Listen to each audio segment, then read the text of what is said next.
kriteria dari Nabi Shallallahu Alaihi Wasallam ini sangat layak untuk dijadikan acuan supaya tidak sembarang memilih pasangan. Makanya timbang dulu sebelum tumbang.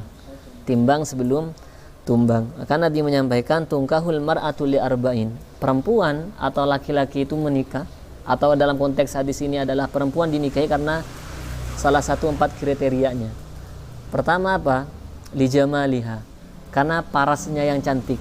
Wah, kayaknya ini sudah jadi barometer pertama ini bagi kaum Adam. Kaum Adam. Jadi karena kecenderungan manusia itu yang dilihat adalah wajahnya atau parasnya, sehingga orang yang terlena akan paras seorang wanita atau seorang wanita yang terpukau akan parasnya seorang laki-laki, maka yang membuatnya tenang, maka yang membuatnya jatuh cinta itu tidak akan abadi, tidak akan tidak akan langgeng. Bahkan cintanya itu akan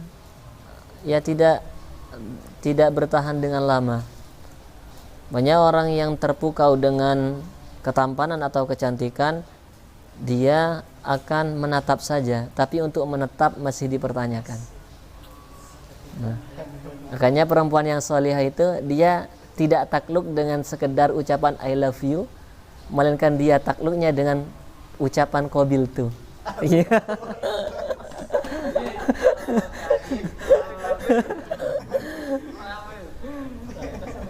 Makanya insya Allah ya kita semuanya ini masa jomblonya itu akan berakhir. Kalau bukan di pelaminan, kalau bukan di pelaminan, di pemakaman. Jadi itu batas kejombloannya di situ. Kalau bukan di pelaminan, di pemakaman. Nah itu yang pertama adalah li jamaliha. Boleh menikahi perempuan karena kecantikannya. Namun tadi kecantikan tidak mampu membuat kita menetap, hanya membuat kita menatap saja. Itu yang membuat kagum saja. Itu yang pertama. Yang kedua itu boleh jadi li hasabiha, karena keturunan. Anaknya siapa misalkan? Anaknya Pak RT, anaknya Pak RW, anaknya Kiai, Pak Lurah, lain sebagainya. Ya anaknya ketua yayasan misalkan. Nah itu boleh jadi nasab itu menjadi salah satu acuan untuk mereka yang sedang mencari jodohnya, mencari pasangannya. Dan itu boleh sah-sah saja. Namun terkadang orang itu terlalu fanatik dengan nasabnya. Kadang kalau nasabnya ini harus menikah dengan nasab yang itu, atau marga yang ini harus menikah dengan marga yang itu. Nah seolah-olah ada pembatasan di dalam menentukan jodoh di sini. Nah sebetulnya agama Islam itu kan tidak menutup seseorang untuk mencari jodohnya. Boleh jadi di Indonesia nggak ada, siapa tahu di Eropa misalkan ada, ataupun di Timur Tengah dan di tempat yang lainnya. Jadi jangan sampai kita beranggapan kalau orang Sunda misalkan harus menikah dengan orang Sunda, atau orang Jawa harus menikah dengan orang Jawa. Itu tidak ada riwayat atau hadis yang menyatakan demikian. Nggak ada nas ataupun dalilnya. Yang mau menikah dengan orang manapun saja silakan. Jadi yang pertama tadi bisa karena parasnya, tampan atau cantik. Yang kedua bisa karena anaknya siapa, keturunannya siapa. Kemudian yang ketiga itu adalah lima liha. Oh ini hartawan nggak? Nah, ini orangnya kaya raya nggak? Nah itu bisa juga menjadi tolak ukur, bisa menjadi pertimbangan bagi seseorang yang hendak menikah. Ini itu bisa. Jadi misalkan hartanya banyak. Contoh misalkan adalah ini, walaupun Sayyidah Khadijah itu kan memang perempuan wanita yang sangat solehah. Namun di balik kesolehaan beliau kan seorang yang sangat kaya raya, saudagar, seorang yang kaya raya. Bahkan ketika menikah dengan Nabi, harta yang dimilikinya semuanya dijadikan sebagai ladang dakwah, sebagai biaya untuk berdakwahnya Rasulullah SAW. Nah, kita pun kalau ingin menikah boleh memilih perempuan ataupun laki-laki yang memiliki harta yang banyak atau yang kaya raya, itu boleh-boleh saja. Namun yang perlu dipahami, harta, jabatan misalkan, ataupun paras yang cantik itu akan hilang sesuai dengan bertambahnya usia. Jadi kalau menikah hanya kagum dengan parasnya yang cantik, itu kalau umurnya sudah bertambah kan tidak cantik seperti yang dulu lagi. Nah, ataupun misalkan menikah karena harta yang dimiliki. Harta kan gak selamanya, harta juga akan sirna, akan musnah.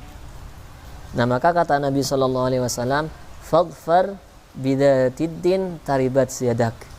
Maka pilihlah laki-laki ataupun perempuan yang memiliki akhlak yang baik, memiliki agama yang baik.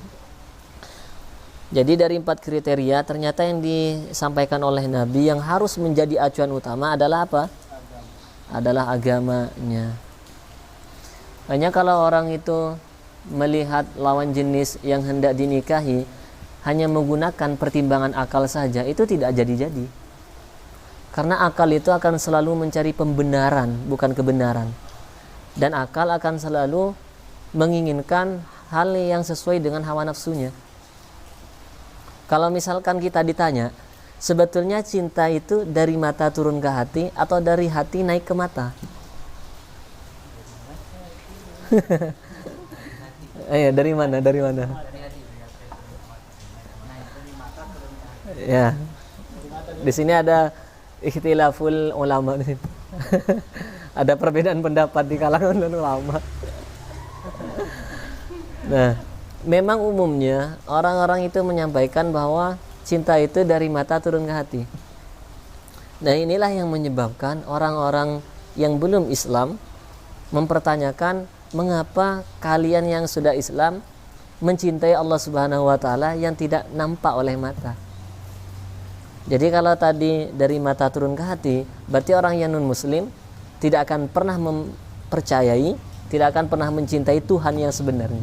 Karena tidak akan nampak. Atau misalkan kalau cinta dari mata turun ke hati, bagaimana dengan orang yang buta?